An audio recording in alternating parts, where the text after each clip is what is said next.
Viva! Sejam bem-vindos a este webinar. Esta é a primeira de 4 conferências semanais organizadas pela FLAD com o tema What's Next? Sim, tem um ponto de interrogação no fim, é mesmo uma pergunta. O que se segue depois do grande confinamento em diversas áreas de atividade? As palestras olharão para as 4 áreas estratégicas da FLAD, a ciência, a educação, as relações transatlânticas e a cultura. E ouviremos especialistas portugueses e norte-americanos sobre o impacto da pandemia na forma como trabalhamos, estudamos, consumimos, enfim, como vivemos e olhamos o mundo. Hoje perguntamos What's Next em relação às artes visuais. O que está a mudar, o que já mudou na produção e divulgação, nos museus, nas galerias, no negócio e na fruição das artes visuais. E o que é que provavelmente não mudará, nem à força de uma pandemia que parou o mundo. Temos 4 convidados, cuja ligação às artes visuais toca nos vários pontos do percurso de qualquer obra, de criação à exposição, passando pela venda e, claro, pela compra. Passo a apresentar o painel. Helena Barrenha é professora universitária, doutorada em arquitetura e mestre em gestão de património cultural, foi diretora do Museu do Chiado entre 2009 e 2012. Leonor Antunes é artista visual, tem exposto regularmente em museus e galerias internacionais de renome e em 2019 representou Portugal na Bienal de Veneza, no tempo em que ainda havia exposições presenciais em salas de palácios e tudo. A Vera Cortês é galerista, é fundadora e diretora executiva da Galeria Vera Cortês e tem marcado presença em grandes feiras de arte internacionais. E Luís Campos e Cunha é economista e professor universitário. Não é necessariamente nessa qualidade que aqui está, embora essas valências possam ser preciosas durante a nossa conversa. Luís Campos e Cunha é colecionador de arte, já esteve na direção da Fundação de Serralves e da Fundação CCB e é fundador e presidente da ER 351, uma associação sem fins lucrativos que promove residências artísticas para artistas e curadores na área das artes visuais. Obrigado a todos, sejam bem-vindos.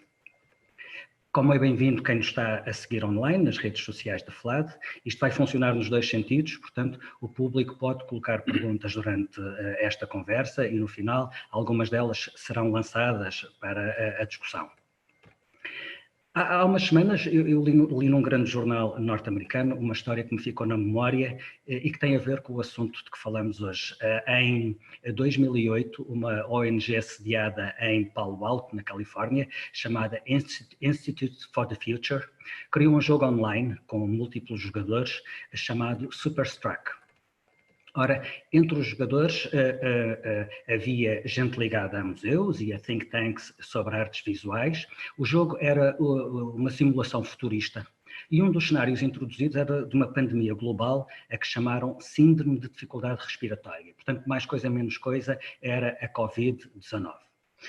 O cenário da pandemia implicava que os museus e as galerias estivessem limitados a visitas de 10 pessoas, nunca grupos maiores, e a resposta dos jogadores que estavam ligados à curadoria, à museologia e às artes visuais implicava passar por novas formas de acesso à arte. E as respostas foram quase todas respostas online. Ora, em 2020 sabemos que a realidade já ultrapassou a ficção. Os museus, as galerias, as feiras de arte não ficaram sequer limitados a grupos de 10 visitantes, tiveram mesmo de fechar e o regresso à normalidade, enfim, continua a ser uma incógnita. Helena Barrenha, como é que, perante esta realidade que vai mais longe do que a ficção, como é que está a ser a resposta dos artistas e das instituições à grande disrupção provocada por esta pandemia? Boa tarde. Antes de responder à sua pergunta, eu gostava de agradecer este convite da FLAD para participar nesta conversa, cumprimentar os participantes do painel e o moderador, obviamente, e também saudar quem nos acompanha através do Zoom ou das redes sociais. E talvez começasse justamente pela pequena história que o Filipe nos contou, porque eu acho que ela diz muito da realidade que estamos a viver e daquilo que pode ser o contributo dos artistas para ultrapassarmos mais esta crise. Porque justamente nos transportou para um universo que é um universo altamente criativo, o universo dos jogos de computador, um universo em que trabalham artistas, designers, e que são altamente cobiçados por empresas rivais. E o facto de serem pessoas desse meio das artes que inventam esses universos dos jogos, numa área que muitas vezes se cruza com a da arte digital e que é designada também por gaming, o facto de eles nos criarem cenários que são uma antevisão de possíveis realidades, como aconteceu aí, eu acho que não é uma coincidência, porque de facto, se há um conjunto de pessoas que conseguem antecipar a realidade e antecipar soluções para novos problemas, problemas com os quais ainda não nos estamos a deparar e que possivelmente se podem cruzar com a nossa vida no futuro, são os artistas e, portanto, eles terão com certeza um grande papel, mais uma vez, em nos ajudar a ultrapassar problemas que são graves, desde logo problemas económicos, problemas sociais que estão a ser criados por esta pandemia. É óbvio que esta situação afetou todos os setores da sociedade, com consequências mais graves para alguns do que para outros, não é? Há áreas que foram dramaticamente interrompidas com a necessidade de um confinamento global, como nunca tínhamos experimentado, e o setor da cultura, por ser um setor bastante vulnerável, tem sido, e não sou só eu, não somos só nós que o dizemos, tem sido um dos mais afetados. Eu recordo que tanto no relatório da Unesco como do ICOM, publicados em maio, há esse reconhecimento. A União Europeia também fez um levantamento em que identifica a cultura como um setor particularmente atingido, porque estamos perante um setor que tem muitos profissionais independentes, muitas pequenas estruturas que dependem muitíssimo de uma interação com os públicos e também de interação com sistemas de financiamento, concursos, mecenato, etc., que perante esta interrupção ficam com uma descontinuidade e com uma dificuldade de subsistência muito grave. Enfim, eu talvez não me alongasse mais agora, porque penso que é interessante também irmos partilhando algumas ideias, mas depois gostava de voltar um pouco a esta ideia de como é que todos nós, enquanto sociedade, temos que justamente apoiar os artistas para que eles nos possam não só acompanhar, como acompanharam em momentos de crise como esta, e acompanharam com grande generosidade, porque disponibilizaram as suas obras online de uma forma muito rápida e muito comunicante com os públicos, mas também ajudar-nos a pensar em novos modelos de sociedade que nos permitam, em futuras crises, estarmos melhor preparados para as enfrentarmos e para solucionarmos dificuldades e desigualdades que agora se tornaram particularmente evidentes. Muito bem, vamos abrindo o painel. Leonor, olhando para o outro extremo do circuito, dos criadores, de quem produz a arte, como é que a pandemia afetou o processo de criação e de disponibilização das suas obras de arte ao público? Boa tarde. Pronto, eu posso falar do meu caso em particular, não é? Dos artistas que eu acompanho, que estão próximos de mim. No meu caso, eu acho que este intervalo foi extremamente necessário, porque eu posso falar por mim, porque eu tenho mesmo muito trabalho e às vezes acho que se produz demais, produz demasiado, e o mercado está cheio de coisas que às vezes, não é, os artistas também começam a produzir para o mercado e às vezes não necessariamente estão em momentos, não é que necessariamente estes trabalhos sejam importantes para o desenvolvimento de carreira deles, mas mais em termos de sobrevivência, não é? E acho que se sobreproduz, e acho que se há demasiadas feiras, há demasiadas bienais, há demasiados artistas também, há muita gente, não é? E acho que esta espécie de intervalo foi super importante e interessante, tipo, porque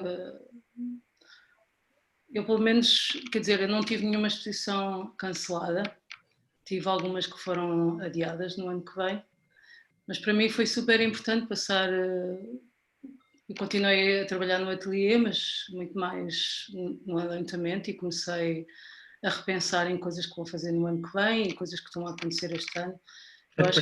Continuou a trabalhar, mas serviu sobretudo para olhar e repensar? Sim, quer dizer, questionei-me imenso sobre também o que estou a fazer, não é? E como vou continuar a fazer, e como vou viajar menos, e como não é? O mercado da arte também vai sendo. Não é que as coisas pararam de ser vendidas. A Feira de Arte começou ontem, não é? A Feira de Basel, e pelos vistos está a funcionar super bem. E outras feiras que entretanto se fizeram online. Eu não acredito nesse modelo, porque repare, eu trabalho com matéria e trabalho com espaço, e se isso era o futuro, não é? De que as exposições começassem a ser virtuais, digamos, eu deixaria de fazer o que faço e começaria a fazer outra coisa. Aliás, eu ia colocar precisamente essa questão, porque o seu trabalho tem uma dimensão física evidente e é um trabalho que se relaciona muito com o lugar e com o contexto onde é exposto. Como é que se resolve essa questão nestes novos tempos? É muito triste se os trabalhos não é? A arte é para ser experienciada, e se não é experienciada e se não é vivida, não existe, não é? Por muito que, quer dizer, eu achei interessante que há pouco falou-se da questão de alguns artistas disponibilizarem os seus trabalhos online. Não sei que artistas estavam a falar, mas nós tivemos acesso a alguns trabalhos que geralmente não temos acesso, não é? Mas que são sobretudo em vídeo ou filme, e que alguns dos artistas, por exemplo a Cassie Tadin, que é uma artista que se recusa a mostrar o trabalho dela online, porque ela faz filme e trabalha com filme, com película, disponibilizou um filme que podia ser visto durante aquela semana, que eu achei até um gesto bastante, digamos, controverso na obra dela, mas percebo percebo a intenção, e acho que naquele caso fazia sentido. Ou, por exemplo, a Holtz Foundation disponibilizou os filmes de Robert Smithson e da Nancy Holt online, todos os dias, durante uma semana eles disponibilizavam um filme. Eu própria, que nunca fiz coisas, nunca aceitei fazer coisas online, fiz um filme que lida com as questões de perca e que lida com as questões de mudança, etc. Também estou num processo de mudança, então achei que fazia sentido fazer este trabalho para este grupo específico que só faz projetos desde que começou a pandemia, que se chama Home Cooking, que ainda existe e vai continuar. Eu achei que eles estavam a fazer um trabalho único dentro das coisas que tenho visto ultimamente, e então aceitei fazer uma espécie de homenagem à cidade onde vivo e onde vou temporariamente deixar, etc. Então achei que fazia sentido falar desta experiência que estou a viver agora, embora já tivesse ter começado esse projeto mais tempo, porque a ideia era filmá-lo quando a cidade realmente não havia carros, não havia pessoas na rua. Em Berlim a situação era um pouco diferente, porque nunca deixou de ser, as pessoas nunca deixaram de poder sair, não é? Como outros países deixaram, aqui as coisas não foram tão restritas, então nós nunca vivemos esse processo de isolamento total. Eu continuei a ir para o ateliê, não tenho transportes públicos, vou de bicicleta, é diferente, claro que deixei de ter assistentes no ateliê que tinha antes, não é? Depois, mais tarde, comecei a ter uma assistente, mas quer dizer, eu nunca deixei de produzir, nem nunca deixei de trabalhar, mas tive mais tempo a repensar no meu trabalho, como é que vou conseguir trabalhar no futuro. Claro, vão haver com certeza muito menos exposições, vão haver menos feiras, vão haver menos viagens, isso sim, eu também acho que isso é necessário. Eu não acho que seja prejudicial. Não tenho nada essa visão pessimista desta paragem que nós estamos a viver. Muito bem, vamos alargar a conversa à Vera Cortês. A Leonor falava destas vantagens de parar, porque há excesso de produção, há excesso de feiras, há excesso de artistas. Como é que foi no seu caso? Parou completamente a atividade durante o grande confinamento? Olá a todos. A galeria teve que fechar. Nós fomos obrigados por decreto a fechar a galeria e, portanto, a galeria ficou fechada, mas nós não paramos de trabalhar. Portanto, nós temos uma relação muito próxima, mas mesmo muito próxima com os nossos artistas e, portanto, até se calhar falámos mais vezes do que muitas vezes falaríamos se estivéssemos na correria do dia-a-dia, mas nunca deixámos de trabalhar. Portanto, havia coisas que que estavam em andamento e que continuaram, houve outras que foram adiadas, como as feiras. Nós tínhamos acabado de experienciar uma experiência que eu nunca tinha tido e que foi muito dura, que foi nós cancelámos a inauguração da exposição do José Pedro Croft na véspera da própria da inauguração. Portanto, tínhamos tudo montado, tudo preparado, tínhamos estado a trabalhar arduamente, aquela fase final de grande entusiasmo é amanhã e pronto, as condições não permitiam e tivemos que cancelar.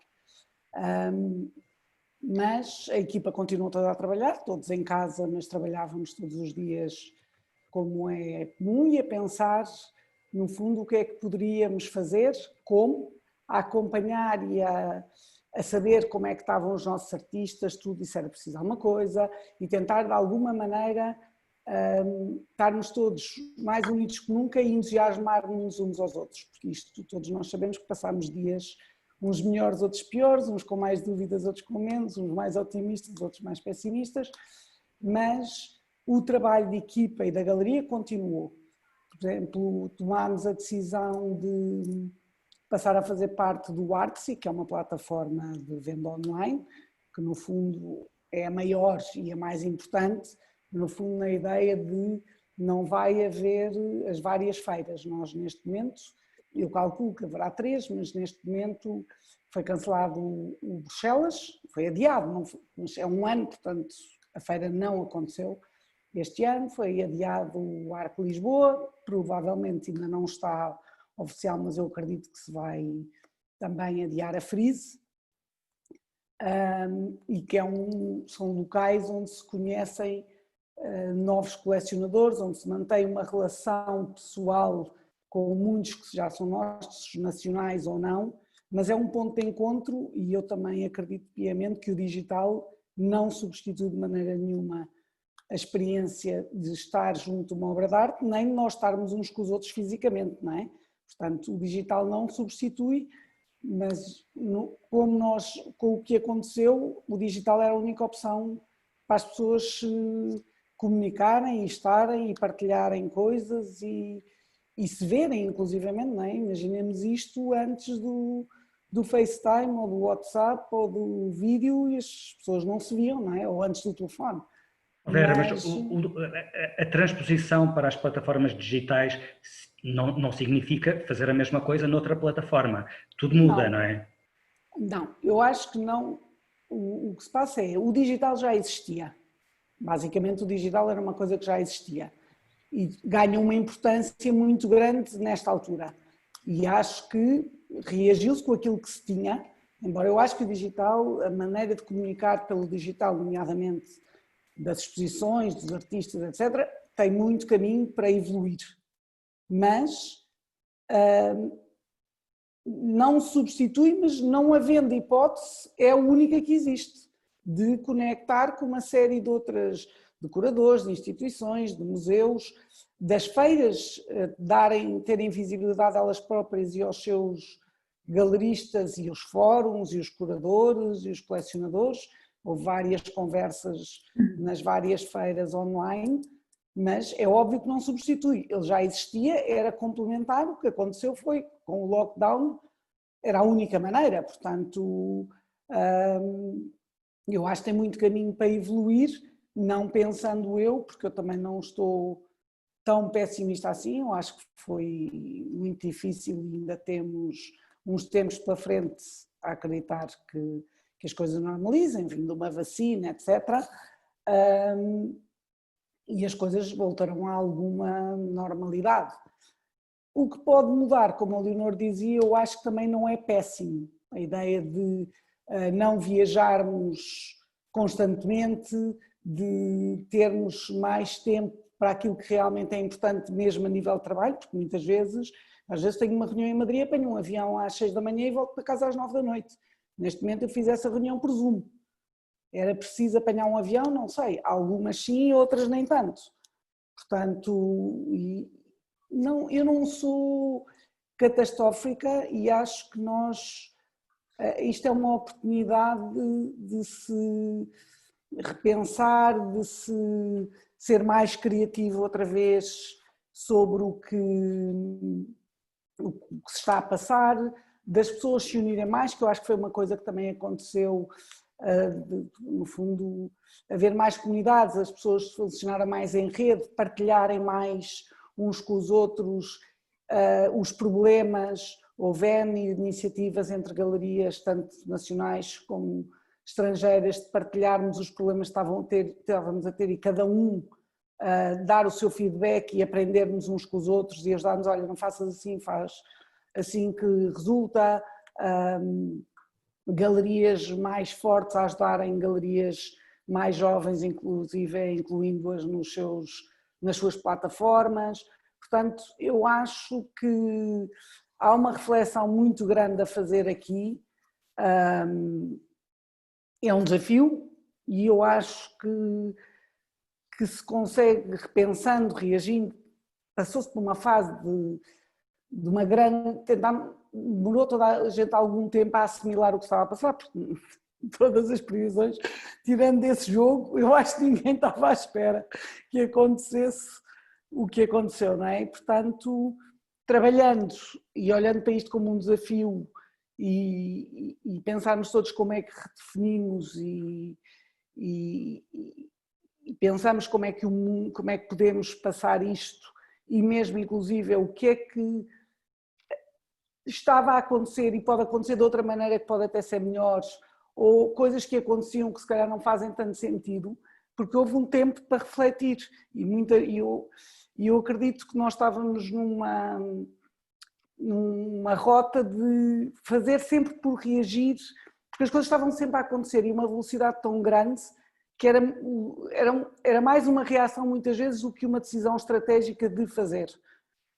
E neste momento eu acho que deu para pensar um bocadinho se é mesmo assim, se não é. E pronto, inclusive como a Leonor está a dizer, os artistas, os que eu sou próxima, ninguém deixou de trabalhar, de ir para o ateliê, sim senhora, ficaram a trabalhar sozinhos porque não era possível terem os assistentes, etc. Mas foi um tempo que eu acho que todos os artistas de alguma maneira encararam como agora tenho, ou seja, não, eu sou sempre a trabalhar de qualquer maneira, mas uma coisa é trabalhar sob grande pressão e com muitos timings, outra coisa é trabalhar com o ritmo e com o tempo que às vezes é preciso. Por isso, nós continuamos a trabalhar em casa, mas continuamos a trabalhar. Falta-nos ouvir nesta primeira ronda o professor Luís Campos e Cunha. Gostava de começar por lhe fazer uma pergunta, digamos, na ótica do consumidor ou do colecionador de arte que é. A Vera Cortês dizia ainda agora que o que pode mudar não é péssimo. É uma formulação interessante.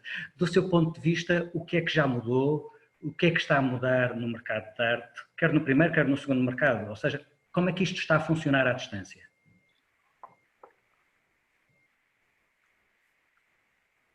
Desculpa lá, tínhamos esquecido de pôr o micro. Já o ouvimos. Boa tarde a todos, muito obrigado pelo convite.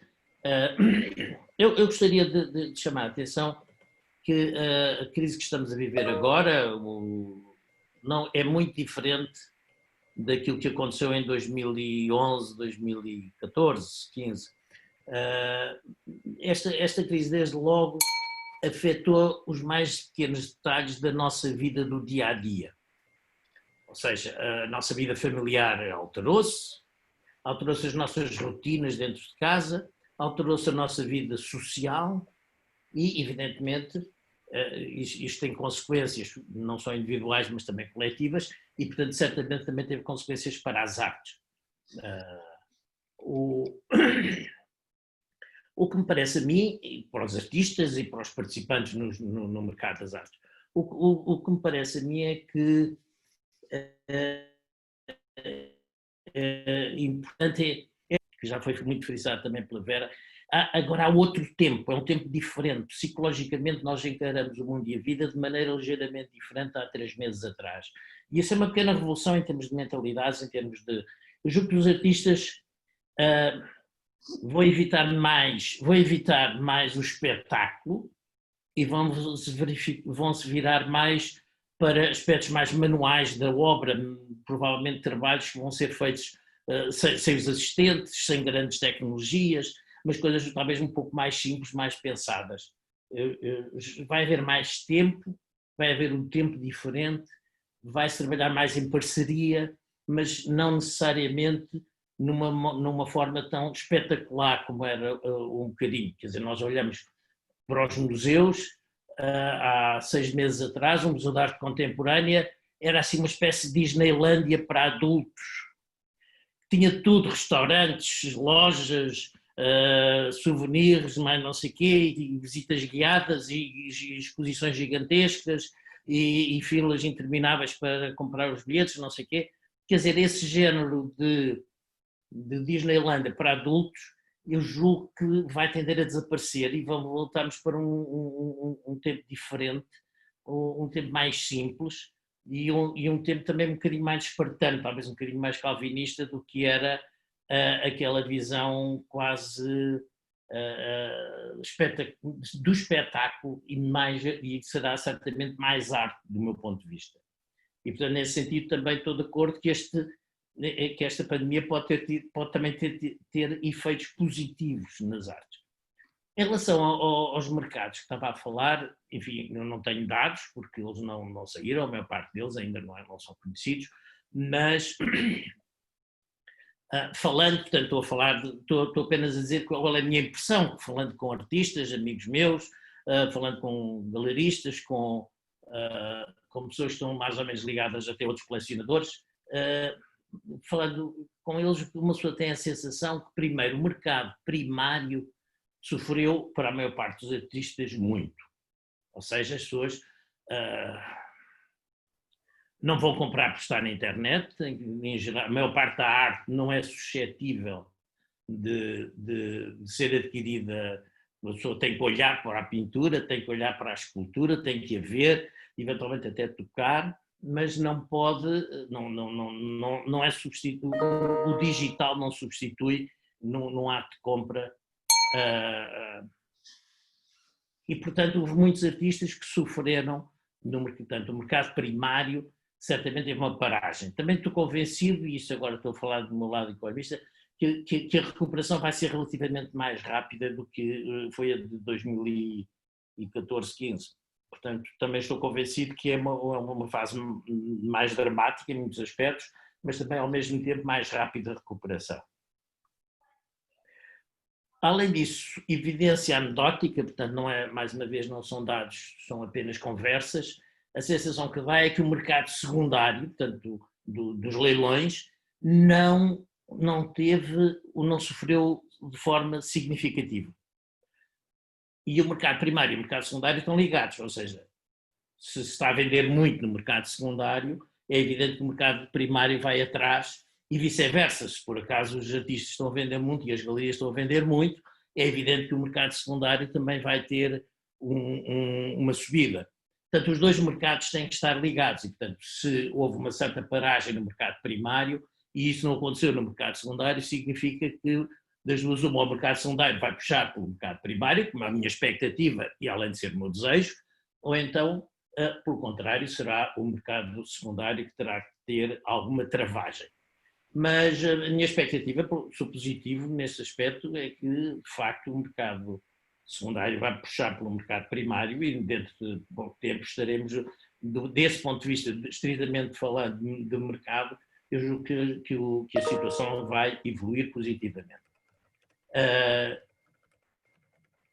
Eu gostaria também de chamar a atenção para um aspecto relacionado com o problema da digitalização.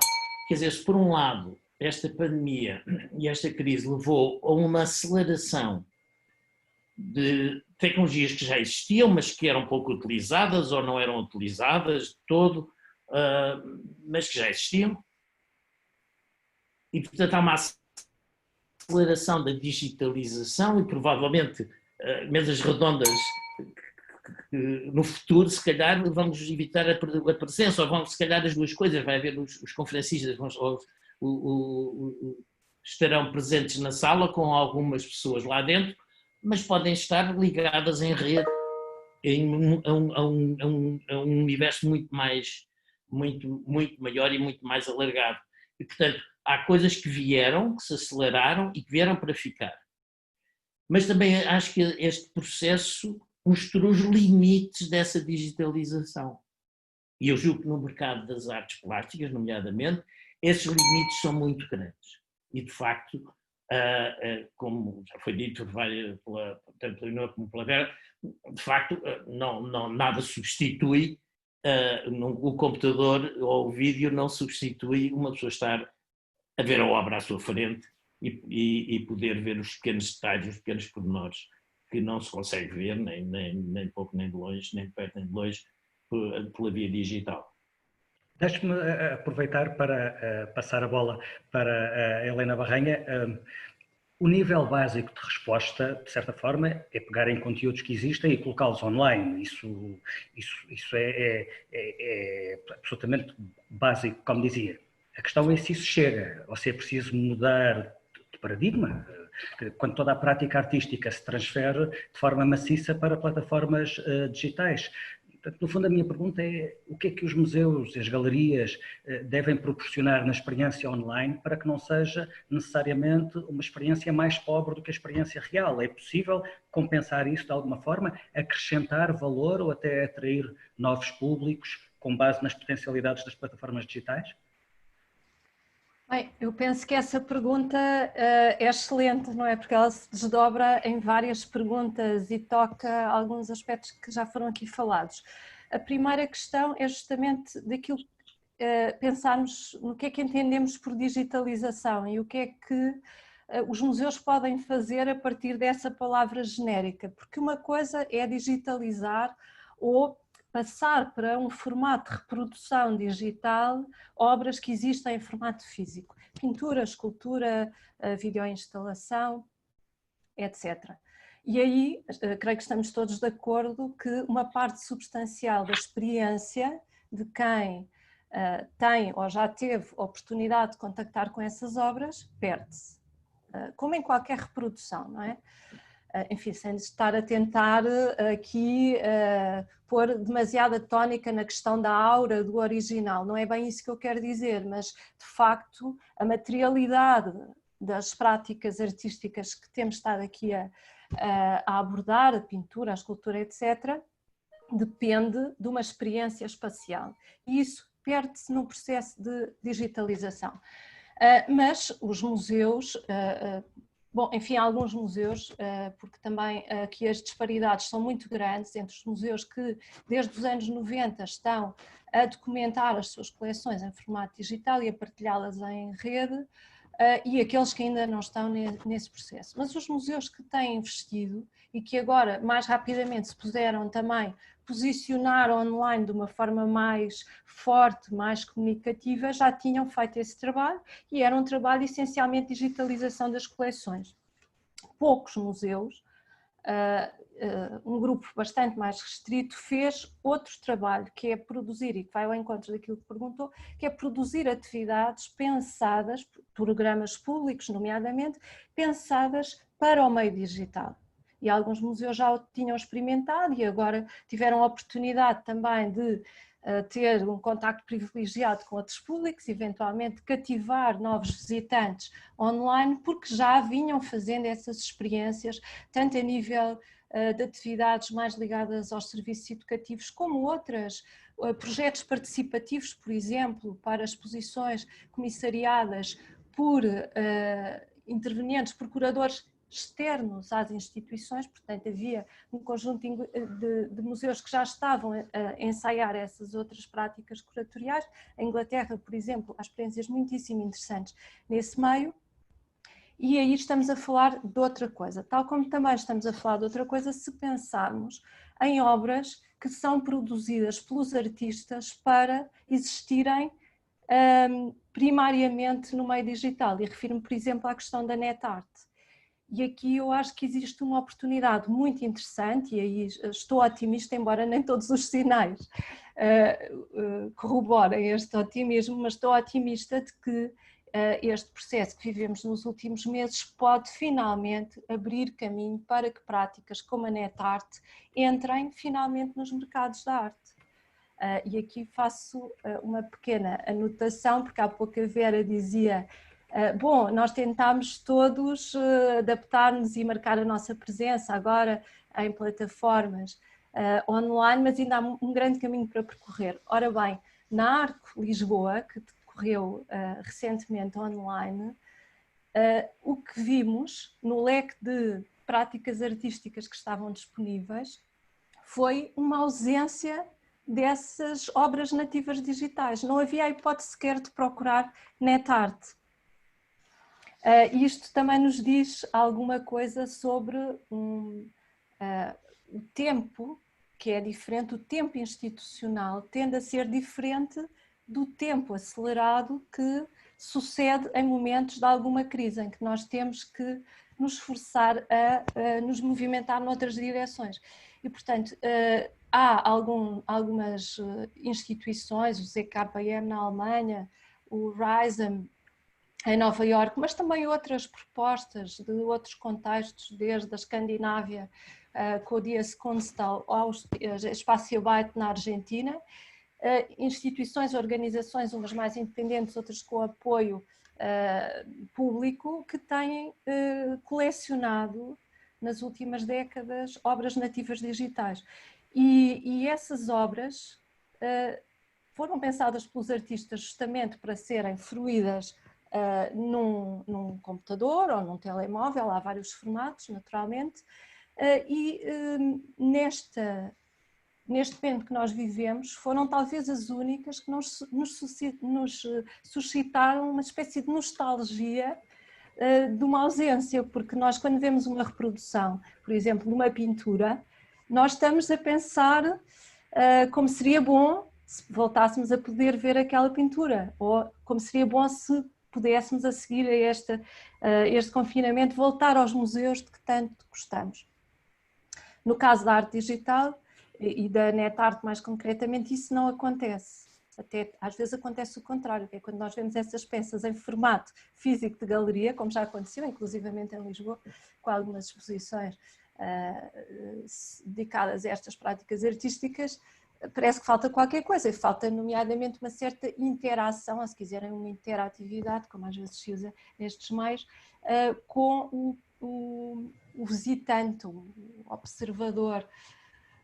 E, portanto, eu creio que há aqui um campo muito interessante também de atualização das próprias instituições e, de certa forma, das galerias também, de irem à procura de públicos e de colecionadores para estas novas práticas artísticas. E eu acho que, de facto, temos um grande potencial.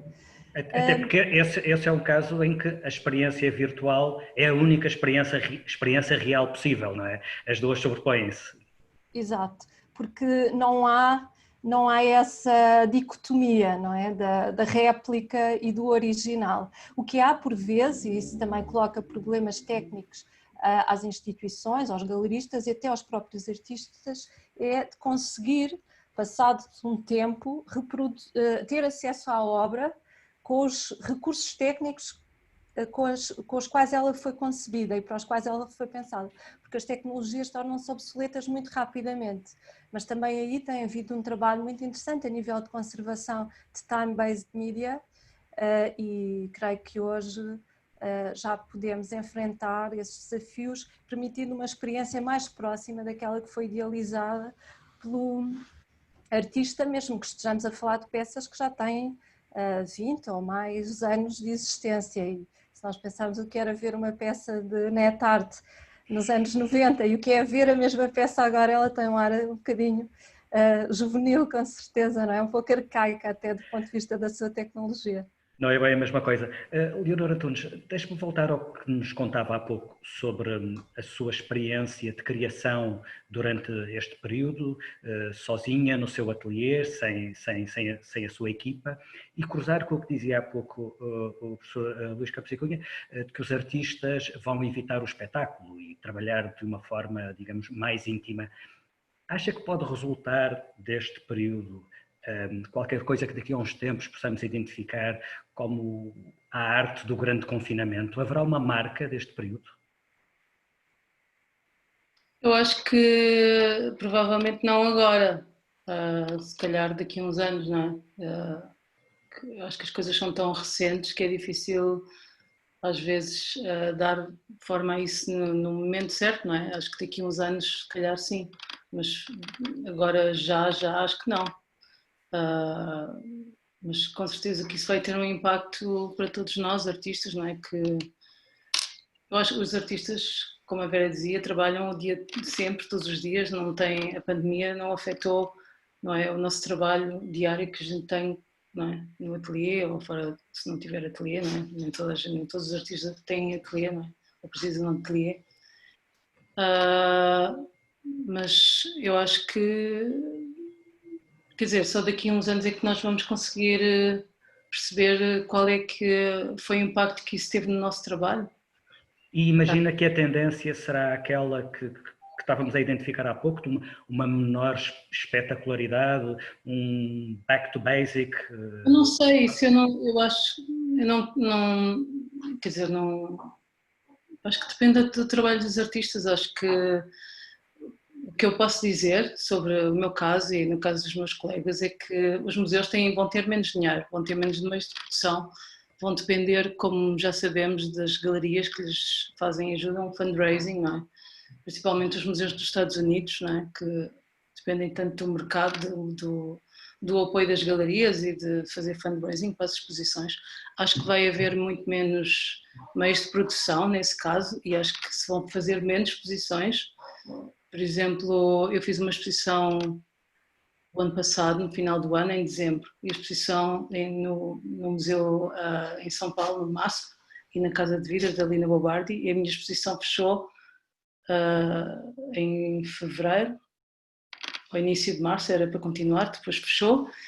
E há pouco tempo, falando com o Adriano Pedrosa, que é o diretor do museu, ele disse-me, por exemplo, no caso dele, o Brasil está a passar por uma situação horrível, não é? Em termos de, já para não falar do governo, que é horroroso, e então o que vai acontecer com muitos museus, e no caso do MASP também, é que os museus vão ficar muito mais locais, não é? As pessoas, quer dizer, no caso do Brasil têm artistas incríveis, mas se nós pensamos, por exemplo, em outros países muito mais pequenos, que têm menos artistas, Berlim, por exemplo, uma cidade está cheia de artistas, e os museus aqui podem se dar ao luxo de ser locais, não é? Porque há tantos artistas a viver aqui.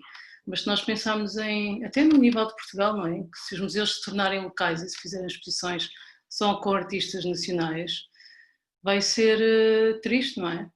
Eu acho que vai ser um panorama um pouco difícil e não quer dizer que não haja bons artistas nesses países, não é? Claro que há, então, o que o Durano me dizia é que para o ano vai só fazer exposições com artistas brasileiros ou que vivem ali. O que eu acho que é uma situação estranha, que, por exemplo, no meu caso, por exemplo, eu tenho 2 exposições ainda agendadas este ano, individuais em museus, e neste momento as exposições, uma delas os trabalhos estão lá fisicamente, mas eu ainda não consegui ir lá instalar porque é no Reino Unido, e então eu vou instalar a minha exposição em agosto, e a exposição o museu, porque é um museu novo que vai abrir em setembro, mas não vai haver inauguração, então isso é outra coisa que eu acho que é um bocado estranha para nós, que é essa coisa da celebração ou da comemoração, não é? Do nosso trabalho, vai deixar de existir, se calhar nem faz sentido que eu vá à inauguração, não é? Porque nessa altura até estarei a instalar outra exposição, mas nem é esse o caso, é a questão de nós queremos também celebrar os momentos com as pessoas que gostamos e não é? Com outras pessoas que apoiam o nosso trabalho e que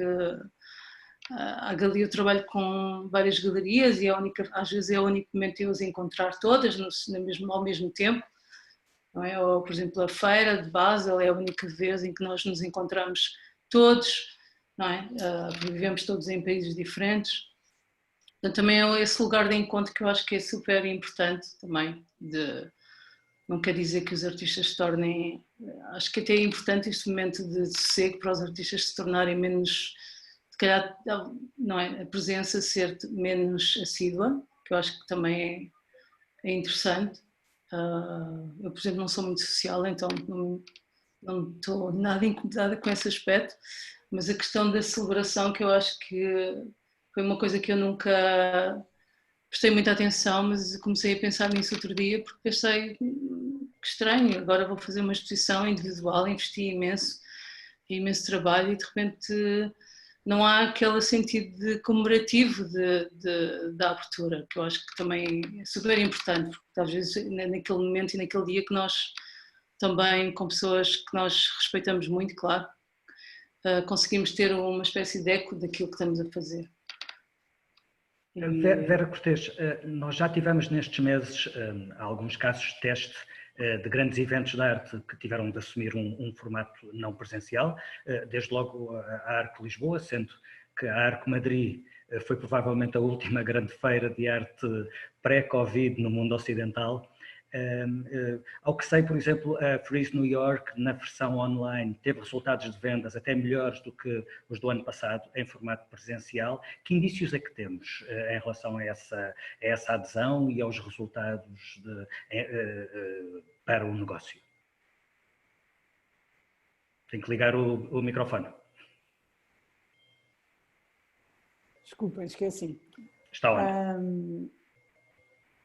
Eu acho que é uma pergunta que é muito cedo para se responder, mas é a pressa dos jornalistas. Os jornalistas têm sempre alguma pressa.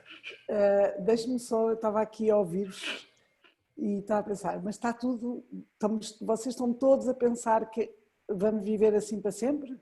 É que eu não acredito nisso. Eu acho que há coisas que vão mudar, e daí eu dizer que nem todas más, provavelmente a pessoa já não viaja com a facilidade que viajava, porque isto fez-nos questionar uma série de coisas e mostrou-nos a fragilidade de muitas outras e, portanto, eu acho que as coisas podem acalmar, mas eu não acho, eu não quero acreditar que não vai voltar a haver inaugurações, e que a Leonor está a dizer, e eu contei há bocado, quando não inaugurámos o Zé Pedro Croft, agora voltámos a abrir a galeria no dia 18 de maio e abriu com o horário normal, dia 2 de julho inauguramos, e é um momento de celebração mesmo, e de estar, e é muito importante, tanto para os artistas como para mim como galerista é muito importante, que é meses e meses e meses de trabalho, e de, quando eu digo trabalho não é só de envolvimento, não é, emocional, e de repente é um momento em que nós conseguimos perceber, falar, partilhar, perceber o que é que as pessoas sentem, e é um bocadinho de celebrar o que se fez. Mas eu não acho que vamos deixar de estar juntos, ou vão deixar de haver inaugurações. Mas eu não estou a falar do contexto galerístico, estou a falar do contexto institucional, que são museus enormes. Mas achas que os museus vão deixar de fazer inaugurações por completo? Já estão a deixar de fazer. Não, mas agora, porque agora estamos num período ainda de perigo. Mas no momento em que haja uma vacina... Vai durar pelo menos mais um ano. Pronto, mas isso foi o que eu disse no início. Claro que é temporária. Temos um ano diferente pela frente, mas depois, da mesma maneira que nós conseguimos, que eu acho que o mundo se adaptou, quer dizer, variando de país para país, como é óbvio, mas, e eu estava em Portugal, portanto, e sou portuguesa, portanto é a minha experiência, mas eu acho que nós tivemos uma capacidade de adaptação ao que aconteceu, quando ninguém estava à espera, não estava preparado. Agora, se nos disserem temos que entrar em quarentena, pronto, já sabemos o que é que temos que nos comportar, já toda a gente tem máscaras, tem álcool gel, já sabe as regras, etc. Mas, ok, é um período de um ano, isso aí eu concordo, mas as coisas gradualmente eu acho que voltam ao seu normal, ou seja, um contraponto, que eu acho que tudo acaba por ter um lado, os dois lados, que é, por exemplo, um problema das inaugurações tal qual existiam, de ter que se pedir para as pessoas esperarem um bocadinho porque não cabia mais gente. A verdade é que é a inauguração, mas há um momento em que não se está a ver a exposição já. As pessoas estão a conversar e está tanta gente que não dá. Quem de facto gosta e quer, volta. Mas a verdade é que quando as pessoas hoje em dia combinam ou vão ver uma exposição sem multidões, imaginam o que é agora ir ao Louvre. Deve ser uma experiência do outro mundo, não é? Uma pessoa entrar no Louvre e não ter o Louvre, ter filas à porta, filas lá dentro, com licença, Parece bastante apetecível, dito assim. Exatamente, portanto, temos que pensar, eu acho que nós temos sempre que olhar para o copo meio cheio e nunca para meio vazio. E portanto, eu acho que temos um período de adaptação, sim senhora, mas aos poucos as coisas vão voltar. E com isso nós temos uma aprendizagem, que era isso que eu queria dizer. Com este tempo nós podemos aprender. Relativamente aos colecionadores, Luís, a minha experiência, portanto, de mercado primário, de mercado secundário, eu também não tenho dados, também não é um mercado que eu acompanhe com atenção ou frequentemente para saber dizer exatamente, dar uma informação minimamente fidedigna, mas o que aconteceu, e isso foi para mim uma grande surpresa, foi os colecionadores contactarem-nos, muitas das vezes, inclusive para saber se estávamos todos bem, etc. E eu lembro-me que a primeira chamada que eu tive, estávamos há uma semana, 10 dias em estado de emergência, e era um colecionador, isto aconteceu com um colecionador português e com um colecionador estrangeiro, a pedir-me para eu mandar a lista de obras de determinados artistas. E eu, que são pessoas que temos relações próximas, como é óbvio, disse, mas tipo, não sei exatamente o que é que lhe perguntei, mas tipo, estás a pensar em comprar? E ele respondeu-me uma coisa que é óbvia, que é a definição de um colecionador é uma pessoa que é apaixonada por arte. E tendo mais tempo, ou o seu tempo não estar tão limitado em termos de horários, as pessoas puderam gerir o seu tempo de uma maneira diferente. Não quer dizer que trabalharam menos, eu acho que as pessoas trabalharam mais, mas conseguiram gerir melhor o seu tempo. E portanto ele disse, eu agora tenho muito mais tempo para ver arte e para estudar os artistas e para...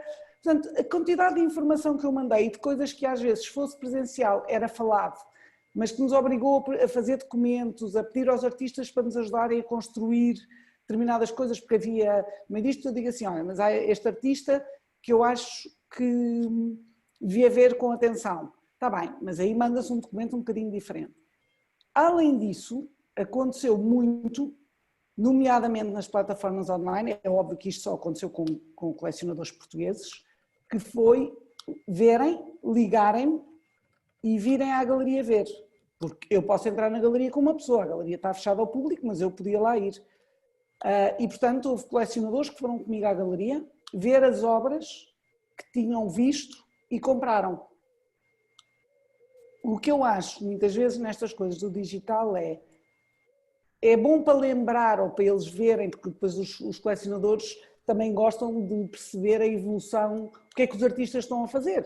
E mesmo os colecionadores estrangeiros não vêm todos os meses às galerias, ou a todas, nem viajam ao nível disso. Por isso é que muitas vezes os colecionadores, uma das razões que os colecionadores gostam tanto de feiras, porque é o momento em que conseguem estar com toda a gente, ver os artistas que lhes interessem as coisas novas e descobrirem artistas novos. Mas, se o colecionador já conhece o artista, ou conhece e confia na galeria, porque os colecionadores que acabam por ter relações de confiança com galeristas, ou se vê uma coisa que lhes interessa, mas não conhecem bem o artista, é um ponto de partida. Para os artistas que os colecionadores conhecem bem e já têm na sua coleção, às vezes a ideia do ver fisicamente pode ser, não ter a importância que tem a importância de ver uma obra, porque já conhece o artista, conhece a obra do artista, etc. Calculo que no mercado secundário, e pensando que eu calculo que as grandes vendas do mercado secundário tenham sido de artistas que não é preciso ver, porque muitas vezes o mercado secundário vive de artistas, inclusive, ou muito famosos, e que já nem estão vivos.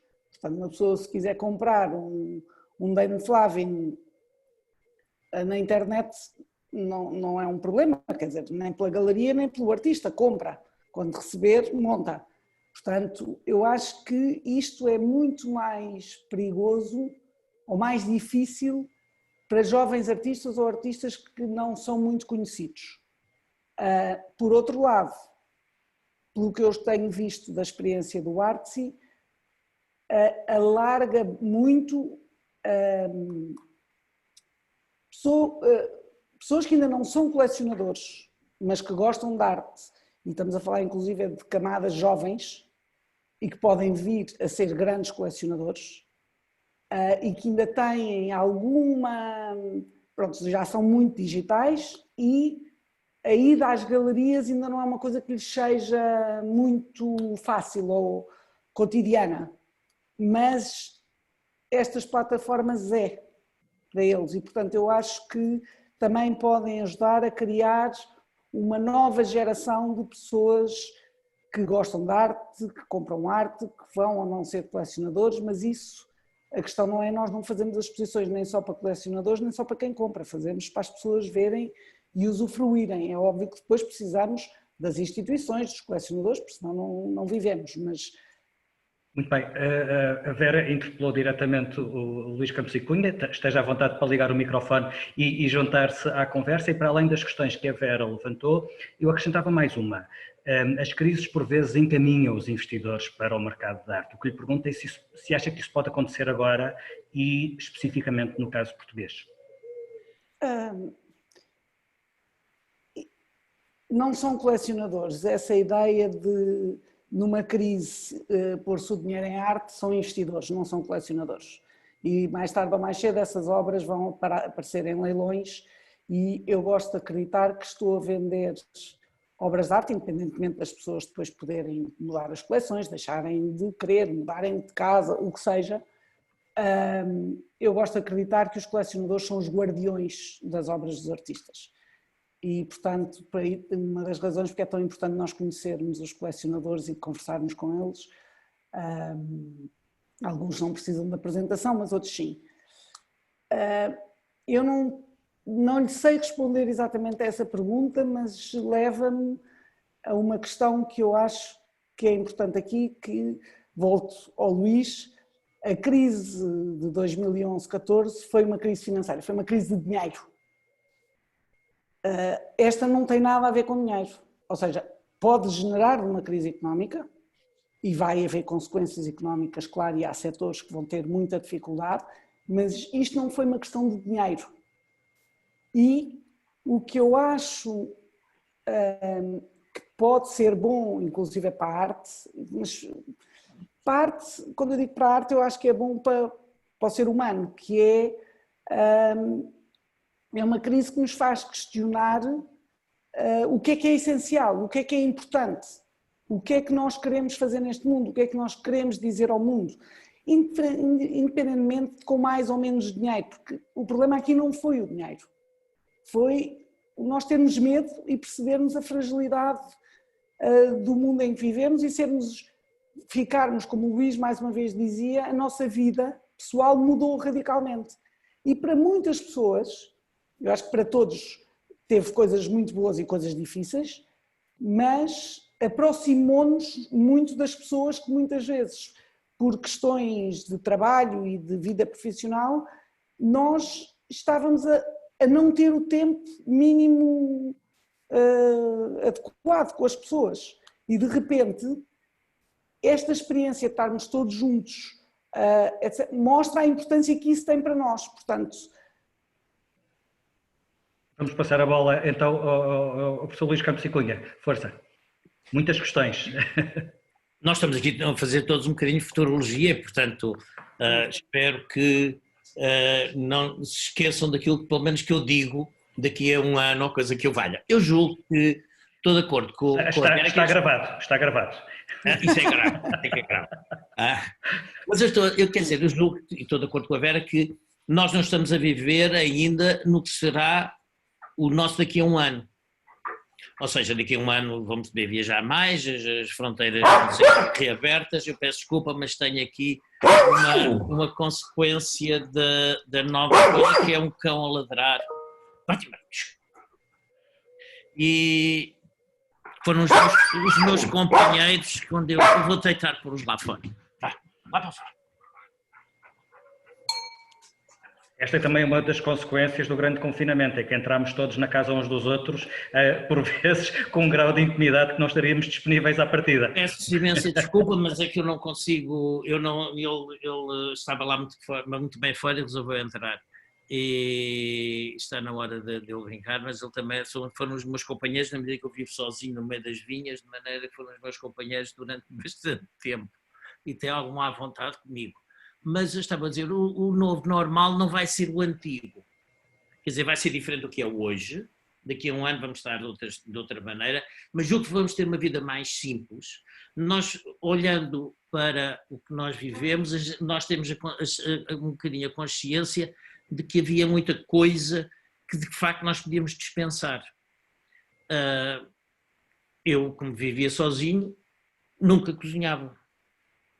Não, era raríssimo, passavam semanas sem eu entrar na cozinha para fazer qualquer coisa, no seu pequeno almoço. Mas quer dizer, e agora apercebi-me que de facto eu não só posso cozinhar, como isso me poupa muito dinheiro, porque apesar de tudo é muito mais barato cozinhar do que ir ao restaurante, mesmo que seja um restaurante baratucho, como era o caso. E portanto, também isso, aliás, leva a uma outra questão, que é, durante este período, houve muita poupança forçada. 15 dias ia ao supermercado, gastava 150 euros e foi o que eu gostei, quer dizer, depois já na conta de eletricidade ou assim uma coisa.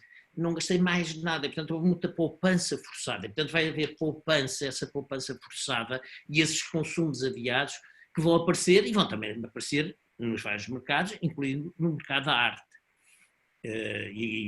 Observei já isso noutros mercados de amigos que estão ligados a outras áreas, também isso aconteceu. Além disso, esta crise não afetou, contrariamente à anterior, infelizmente afetou os mais pobres.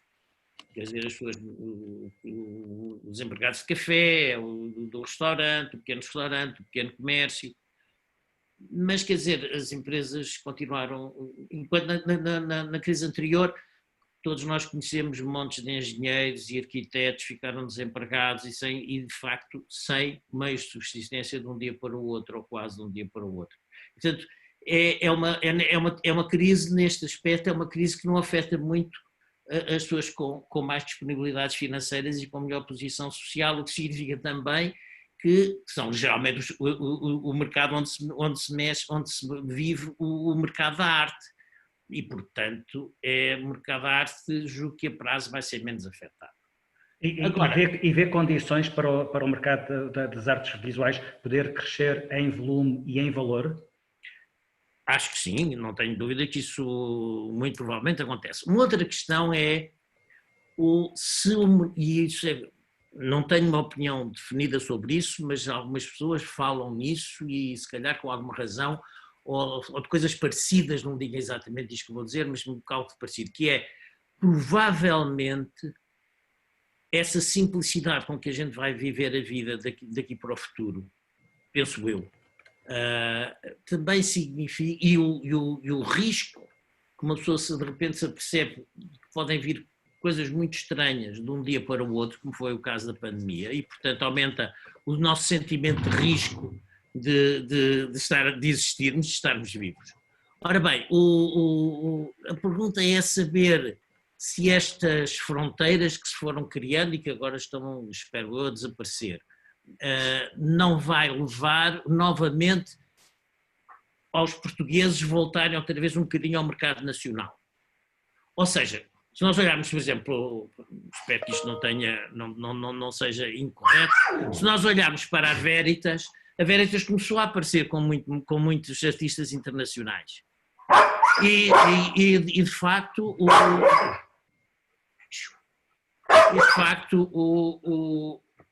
eu julgo que é capaz de haver uma... Mil perdões.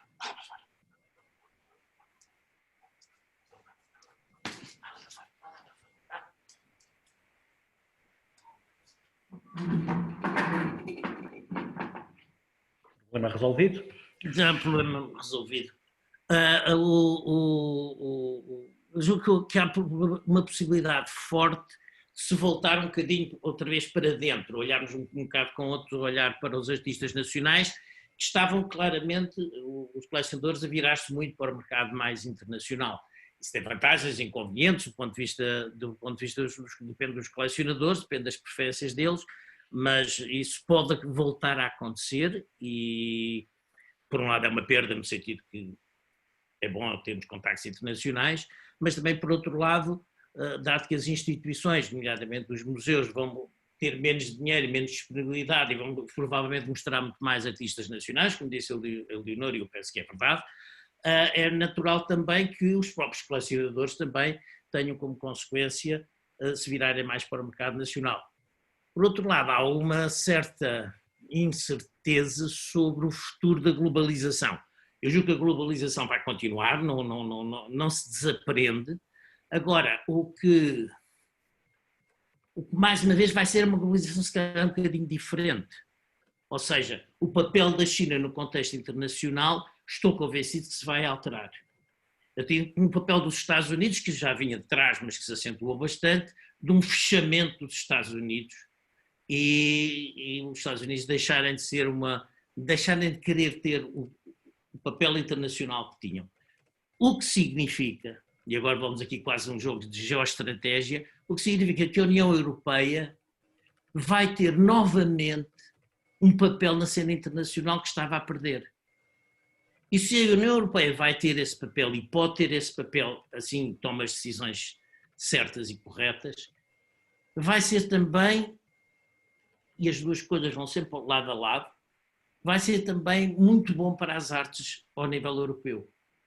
Porque exatamente se a União Europeia vai ter esse papel mais importante e mais relevante, também é verdade que as artes vão atrás e muitas vezes vão mão dada, quer dizer, não nos esqueçamos que sem o saberem, a Escola de Nova Iorque, as primeiras exposições que houve na Europa da Escola de Nova Iorque no início dos anos 60, veio-se mais tarde a saber que foram financiadas largamente pela CIA. Porquê? Porque era importante, do ponto de vista do prestígio dos Estados Unidos, que a Escola de Nova Iorque fosse conhecida na Europa, para grande escândalo, aliás, dos europeus. Mas nessa altura não se sabia, coitados dos artistas que não tinham culpa nenhuma do que estava a passar. Mas é só para dizer que esta ligação entre a política e a cultura e as artes é muito forte. E um país só é prestigiado lá internacionalmente se o seu setor cultural também o for. Portanto, as duas coisas andam sempre muito lado a lado. E eu julgo que nós vamos assistir a um período em que há um certo fechamento ou isolamento das duas grandes potências, Estados Unidos e China, e o que significa que a União Europeia pode ter um papel acrescido, e com ela a cultura e os artistas da União Europeia. Muito bem, nós temos um espaço de perguntas colocadas por quem nos está a ver. Eu passaria a uma pergunta que nos foi colocada por Marco Aires, é artista plástico, e ele diz, quando falamos numa possível mudança no paradigma da arte, ou seja, arte digital ou net art, como a professora Helena Barranha comentou, em que medida as galerias estão preparadas para receber a arte digital? Falo nomeadamente em ecrãs, touchscreen, projetores de vídeo e realidade virtual. Esta mudança requer um grande apoio financeiro. Como encaram este cenário? A pergunta pode ir logo à partida para a professora Helena Barranha e alargaria a questão não só às galerias, mas também museus e todas as instituições relevantes neste processo.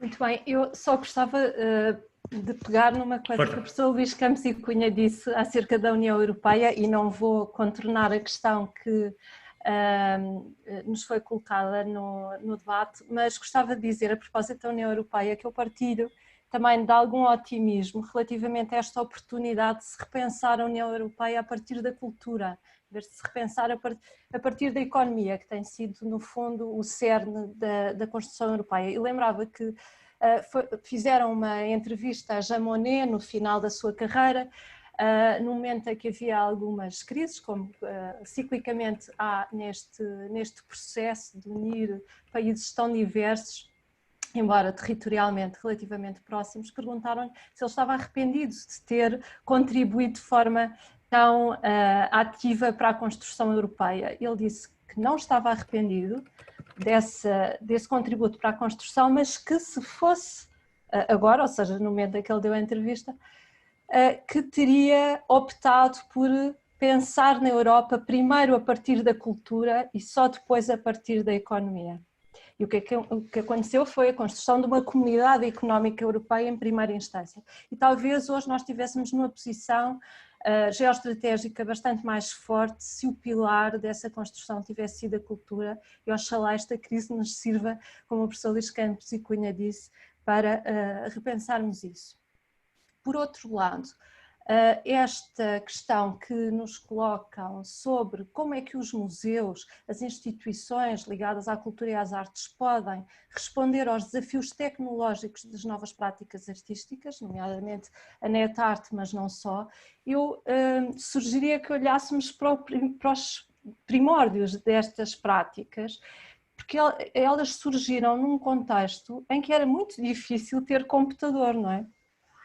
Ou seja, se nós recuarmos aos anos 60, se recuarmos aos anos 70, quem é que tinha essas primeiras máquinas? Eram grandes laboratórios, nomeadamente universidades, empresas que estavam a dar os seus primeiros passos e que abriram as suas portas para que os artistas pudessem fazer algumas experiências. Porque, e volto ao que tinha referido no início a propósito da sua excelente história do jogo visionário, os artistas têm essa capacidade de formular perguntas sobre as quais ainda ninguém pensou, não é? E os cientistas que estavam a desenvolver novos modelos matemáticos e computacionais perceberam que teriam grande vantagem. Isso aconteceu na Alemanha, aconteceu também em alguns países do Bloco de Leste, e por isso é que alguns dos maiores nomes da NetArt, dos fundadores da NetArt, provêm de países do leste europeu, porque houve essa associação entre o mundo empresarial, as universidades, portanto a ciência e as artes. E quando há estas dificuldades de responder a problemas que de facto são complexos do ponto de vista tecnológico, o melhor é voltarmos a esse modelo que já deu provas de funcionar bastante bem e promovermos estas relações entre as instituições da ciência, entre o mundo empresarial e o trabalho dos artistas, porque de facto há grandes vantagens para as empresas, por exemplo, de telecomunicações. Eu acho que a Google percebeu isso, não é? Quando criou o Google Arts and Culture, percebeu que tinha ali uma plataforma para se posicionar num mercado em que praticamente tem monopólio de uma forma mais filantrópica, digamos assim. Eu sou bastante crítica em relação ao Google Arts and Culture, devo dizer, mas creio que é essa a ideia, não é? De um gigante económico trazer para a sua esfera de ação a cultura como algo que o prestigia.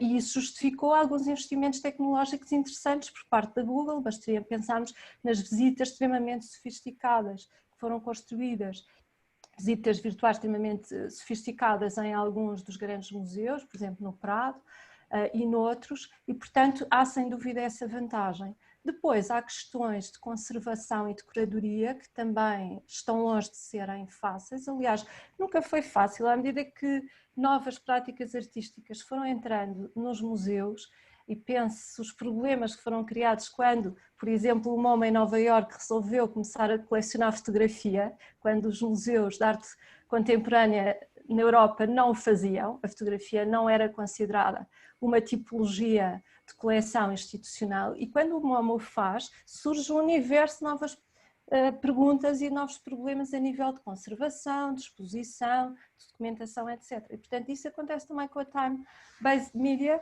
com estas novas práticas, algumas delas com caráter efêmero, e isso também tem de ser respeitado, não é?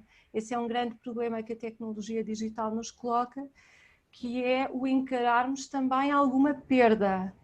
Nem todas as obras de arte são pensadas pelos artistas para serem duráveis, algumas não são, não é? E, portanto, há aqui dois universos em que as instituições podem trabalhar, com a obra e com a sua conservação ou com a documentação dessa obra. Isto assim, simplificadamente, só para apontar duas direções, há mais, mas simplificadamente. Portanto, em tudo isso, eu creio que há um conjunto de possibilidades muito interessantes e seria bom que que também as instituições aproveitassem este momento de pausa, que a Leonor referiu e bem, às vezes precisamos de parar para também pensarmos sobre como é que podem fazer essa atualização, porque muitos museus de arte contemporânea, ao contrário do que nós poderíamos pensar, são extremamente conservadores nas tipologias artísticas que acolhem nas suas coleções e até na sua programação. Helena Barranha, nem de propósito... Vou só fazer Força, aqui Leonor. Sim. Porque, como estavam a falar do MoMA, por exemplo, o MoMA é dos poucos museus que eu conheço que não compra obra sem ver a obra. Então, o que acontece é que eles fazem vir a obra, chegar a obra de onde ela estiver, não é? E há um comitê artístico, que é o comitê de aquisição, não é? Do museu, que tem que ver a obra e a aquisição só se faz perante esse contacto direto com o trabalho. E outra coisa que eu acho interessante que o MoMA fez, por exemplo, que foi dos poucos museus que têm que eu conheço que fez isso, e não só desde que, aliás, até começou a fazer antes da pandemia, eles disponibilizaram o arquivo deles online, portanto nós hoje podemos ver todas as exposições que tiveram no museu. Claro que no início, não é, nos anos 70, algumas exposições até que se fizeram, sei lá, no final dos anos 50, que estão acessíveis, que nós conseguimos ver. Eu faço imenso trabalho de pesquisa, por exemplo, em arquivos. E hoje em dia hoje consegue-se ter acesso a todas as exposições que aconteceram ali e que algumas delas foram super importantes, não é? E muitas delas não estão muito bem documentadas. Eu acho que é uma coisa que os museus, não é? Os museus hoje vão fazer a partir de agora. Eu acho que é isso que se está a investir. Por exemplo, em Berlim, o que acontece agora, nomeadamente nas galerias e nos museus, é que as coisas estão a ser muito bem,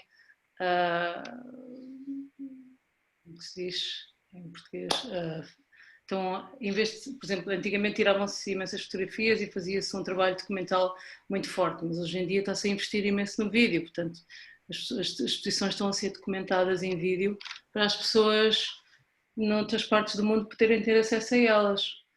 E é uma forma também dos galeristas poderem vender o trabalho, não é? Ter não são virtuais, são filmagens no espaço com os trabalhos ali, não é? Não são coisas virtuais.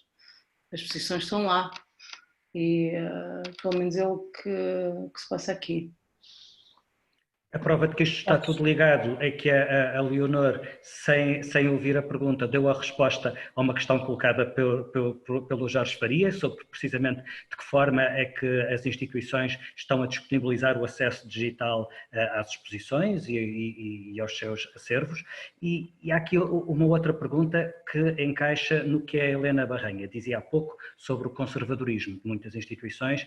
A Manuela Costa pergunta: esta incerteza que tomou conta de tudo pode tornar as instituições ligadas às artes visuais, museus, galerias, feiras, ainda mais conservadoras e avessas ao risco?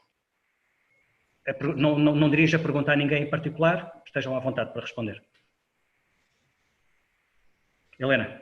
Sim, eu se calhar arriscava dizer que introduzir aqui uma outra variável, que é a diversidade das instituições, não é? Porque nós até agora temos estado a falar de instituições que estão posicionadas no contexto internacional com alguma situação de privilégio, não é? Porque o panorama dos museus, e em Portugal também vemos isso, é muito diverso e nem todos os museus conseguiram, durante esta crise, por exemplo, colocar conteúdos online. Alguns já estavam preparados para o fazer, já trabalhavam nessas linhas, outros ainda não.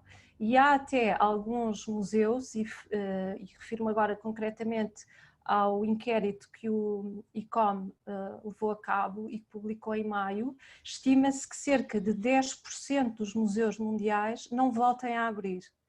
Eu creio que esse dado também é importante, não é? Mais do que pensarmos como é que a programação e a orientação estratégica dos museus vai ser daqui para a frente, é pensarmos que instituições vão ter condições para continuarem a existir. E a própria distribuição geográfica das instituições é muito variável. Nós temos cerca de 65% dos museus que existem no mundo, 65% estão concentrados no norte da América, portanto Estados Unidos, Canadá, e na parte ocidental da Europa. Há muitos países em que existe um número insignificante de museus por milhão de habitantes, menos de 10 museus por milhão de habitantes. Há vários países no mundo que não têm nenhum museu. E eu creio que também durante esta crise que nós vivemos se assistiu a um agudizar das desigualdades a nível mundial, nomeadamente das desigualdades de acesso ao digital por parte de pessoas e por parte de organizações. E é verdade, e pegando naquilo que a Vera dizia há pouco, é verdade que nós podemos olhar para o copo meio cheio ou para o copo meio vazio. Olhando para o copo meio cheio, é excelente que 59% da população mundial, sensivelmente 60%, tem já acesso à internet. E se pensarmos que apenas 55% da população mundial vive em meios urbanos, isto dá-nos uma indicação de que a internet está a chegar a sítios mais remotos, longe das grandes cidades, mas por outro lado há 41% das pessoas que não têm acesso à internet e com certeza essas pessoas terão tido dificuldades acrescidas de levar a sua vida por diante durante estes meses de confinamento, em que não tiveram os recursos que nós tivemos. Depois, os museus também, muitos deles, mesmo os que funcionam razoavelmente bem, não têm por vezes equipas suficientes, instalações, orçamentos para poderem abraçar novos projetos. E um projeto que seria importante seria justamente o de assegurar uma comunicação digital mais inclusiva para chegarem, por exemplo, a esses territórios onde não há museus físicos, para que se pudesse aumentar o nível de acesso à internet e de disponibilidade de recursos, de equipamentos de acesso à escala mundial e que, mesmo na ausência de instituições físicas, as pessoas pudessem ter algum tipo de acesso a programação, a conteúdos culturais. E isso eu acho que é um trabalho relativamente mais simples de fazer do que criar novos museus. Aliás, não sei, sobretudo nestes países onde há já uma grande concentração de instituições culturais, e volta àquilo que a Leonor também disse no início deste debate, será que não temos já um excesso de oferta em alguns contextos geográficos? Então, se calhar, otimizar essa oferta fazendo com que ela chegue a pontos do globo onde tem estado ausente e pensamos como é que ela pode chegar, não é? Ultrapassando fatores de segregação sociocultural e económica, mas também alguns fatores de segregação de género, por exemplo. Há muito menos mulheres a ter acesso a um smartphone, a um iPhone com ligação à internet do que homens. Isto é outra coisa que nós devemos pensar, não é? Porque, no fundo, é pensar o básico para depois pensarmos, então, como é que as instituições se podem posicionar, se calhar articulando melhores esforços e numa visão mais integrada do que pode ser a nossa vida enquanto sociedade global, como o professor Luís Campos e Cunha dizia, repensar o que é que pode ser a globalização. A globalização tem tido muitos aspectos negativos a nível de agravamento de desigualdades, mas isso não é uma inevitabilidade. Eu penso que as tecnologias digitais devem justamente ser usadas para reduzir a desigualdade e não para agravá-la, como tem acontecido tantas vezes. Dr. Campos e Cunha sinalizou que queria entrar, faça o favor. Notas, uma já um pouco fora do contexto, mas a propósito da União Europeia e da construção cultural de uma União Europeia, o programa, para mim, talvez, que mais contribuiu para uma mentalidade europeia foi o programa Erasmus. Eu pude vê-lo na minha universidade, pude vê-lo com os meus filhos e, de facto, é um programa absolutamente notável de criação de uma cidadania europeia que não era possível se não fosse esse programa Erasmus. Apenas uma nota. Uma segunda nota que eu gostaria de fazer, e eu próprio referi e queria pôr uma pitada de sal naquilo que eu disse e outras pessoas também já referiram, que é o digital não substituir ver a obra. É verdade. Mas todos nós, eu pelo menos, para o meu nível de rendimento, tenho gasto uma pequena fortuna a comprar livros de arte. E os livros de arte são até uma forma, digamos, mais primitiva do que se eu estiver um ecrã à frente a ver uma exposição do MoMA ou da Tate Modern, que pode até suscitar a curiosidade de se ir ver presencialmente, ou numa galeria e ir lá ver uma obra que eu achei que era interessante e já agora vou lá ver, pode ser que eu esteja interessado em comprar. Ora bem, e portanto eu acho que o digital tem limites, mas eu julgo que contribui para a participação dos cidadãos em geral no mundo das artes, nomeadamente das artes plásticas. Não é uma substituição do ir ver, mas pode ser, pelo contrário, um espicaçar para ir ver.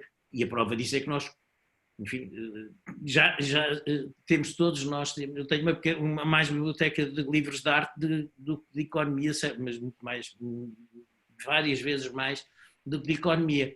E esses sim podem estar na internet, porque já não vale a pena, não se perde nada ter as coisas só na net. Portanto, era apenas uma observação sobre estes dois aspectos. Estamos em cima do tempo limite previsto para esta conversa, mas eu não queria deixar de colocar duas perguntas colocadas por duas pessoas que estão a assistir a este webinar. A primeira, julgo que será de resposta rápida por parte da Vera Cortês, até porque já falámos disso. O Raul Vaz pergunta concretamente em relação à edição deste ano da Arco Lisboa, neste novo formato, se já há dados e em que termos é que as vendas comparam com edições anteriores. Há dados sobre o caso concreto da Arco Lisboa?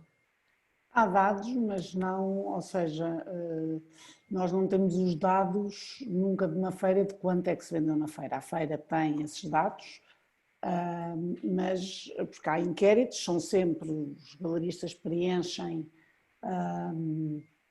esses valores dentro de intervalos, como é óbvio, mas nós não temos esses dados. O que eu posso dizer é que houve muitas visitas ao arco virtual, houve muitas pessoas, mas muitas mesmo, no meu caso específico, a perguntar, muitas pessoas irem à galeria ver as obras que tinham visto no Artsy, houve vendas, mas não é a mesma coisa de uma feira, mas a verdade é que também temos que pensar que as feiras têm um tempo limitado, mas o que decorre dessas feiras não acaba no momento em que a feira acaba. Portanto, há coisas que se ficam de enviar, há colecionadores que ficam a pensar, há relações que se começam, que se iniciam e que depois dão frutos. Por exemplo, o Arco Madrid e a Frieze são duas feiras que no mínimo até 9 meses depois continuam a acontecer coisas, ou curadores que ficaram interessados num artista e que depois convidam um artista para uma exposição, ou os diretores de museus. Portanto, eu não consigo fechar uma feira, não tenho os dados gerais do Arco, mas posso dizer que nós já fizemos outra feira online e que o Arco Lisboa comparativamente correu bastante bem. Falou-se há bocadinho, acho que foi a Leonor da Frieze Nova Iorque, mas alguém disse que a Frieze Nova Iorque tinha tido grandes vendas, que inclusive é melhor que anos anteriores. A Frieze Nova Iorque não é uma feira conhecida por vender na feira, porque é de difícil acesso, etc. E eu acho que houve uma tentativa, mais uma vez volto a dizer, aquela ideia de nos unirmos por atividades ou por interesses comuns, das pessoas se unirem. Eu acho que houve, de facto, de parte de toda a comunidade artística, desde os colecionadores aos artistas, às próprias instituições, e em Portugal nós tivemos instituições que deliberadamente resolveram comprar durante a pandemia para, no fundo, minimizar o impacto que isso pudesse ter nas galerias e nos artistas, e por isso eu acho que os colecionadores que podiam e quiseram apoiar as galerias, sabendo que depois de se trabalhar e do esforço de se fazer uma feira e que não ia acontecer e das expectativas que todos nós temos, mas há feiras que correm mal. Portanto, as feiras é um bocadinho um tiro no escuro, pode ser uma feira maravilhosa, pode ser uma feira que corre mal por diversas razões, mas eu não acho que foi um desastre e acho que começou-se a fazer feiras virtuais. Isto não existia e inventaram-se algumas em 3 semanas. Portanto, mesmo assim, foi o esforço de manter a presença e tentar minimizar. Mas é o que o Luís disse, eu já tinha dito também anteriormente, é um complemento que inclusive já existia, mas que ganhou uma importância muito grande numa fase como esta. Vou colocar a última pergunta à Leonor Antunes e, de certa forma, vamos terminar como começamos. É uma questão colocada pela Rita Pinheiro, artista, e ela diz, a Leonor Antunes diz que há artistas a mais, feiras a mais, produção a mais. Tudo está a mais. Então, mas isso quer dizer o quê? Que há muitos artistas maus, que devemos empobrecer ainda mais o setor das artes? Leonor? Não, eu quando digo isso estava-me a referir ao facto de que fazem-se demasiadas feiras, acho que se fazem demasiadas feiras, acho que se fazem demasiadas bienais e a necessidade de se fazer muito e de estar sempre a apresentar coisas não é necessariamente uma coisa benéfica, não é? Nós todos sentimos a pressão disso, sentimos a pressão do mercado, sentimos a pressão de fazer sempre um trabalho novo para uma exposição. Às vezes não temos muito tempo para, não é, questionar às vezes o que estamos a fazer naquele momento, temos, quer dizer, eu sinceramente posso falar para mim que não tenho tempo, não é? Faço uma exposição a seguir à outra, mas gosto muito e preciso mesmo de investir numa exposição que faço e então acabo por fazer, neste momento, os trabalhos que faço são para as exposições que tenho, não consigo fazer mais nada para além disso, não é? E eu acho que já faço imenso, não é?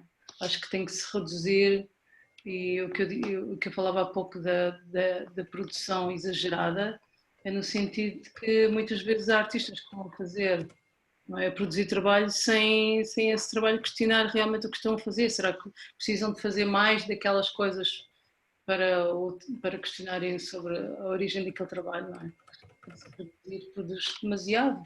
Eu acho que o mercado está invadido de coisas e das mesmas coisas do mesmo artista, por exemplo. E acho que este momento de paragem, não é? De que vai-se fazer menos feiras, é bom, não é? As bienais, se calhar, vão ter menos público, mas se calhar vão ser menos bienais, com certeza. Mas as pessoas, quando abrir uma bienal e puderem viajar, vão ver aquilo. A última Bienal de Veneza, por exemplo, ninguém estava a falar de arte, não é? As pessoas estavam muito cheias, havia muita gente, mas ninguém falava do trabalho. Não estou a falar de mim, estou a falar do geral, dos meus colegas na exposição do Arsenal e do Giardini e dos pavilhões, em que achei que as pessoas estavam a falar de tudo menos de arte, não é? Ninguém estava a olhar, nem havia tempo para ver as coisas. E acho que se fizer menos, e se houver menos coisas, vai-se ter muito mais atenção. E talvez o circuito da arte volte a dar mais atenção à arte. Enfim, cabe-me pôr um ponto final nesta conversa, embora eu perceba que podíamos prolongá-la por bastante mais tempo. Noto que, apesar da incerteza, há um sentimento positivo, diria até algum otimismo sobre o que pode sair desta experiência coletiva. Em nome da FLAD, quero agradecer aos 4 convidados deste painel, Leonor Antunes, Vera Cortês, Helena Barranha, Luís Campos e Cunha. Obrigado pela vossa disponibilidade, obrigado pelo pensamento e pela experiência que partilharam, e resta-me despedir-me e sugerir a quem nos vê que estejam atentos às próximas iniciativas da FLAD, que vão sendo divulgadas no site e nas redes sociais da Fundação Luso-Americana para o Desenvolvimento. Boa tarde a todos e até breve.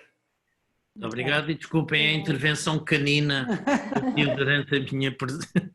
Acho que ninguém se incomodou com isso. Acho que não. Obrigado.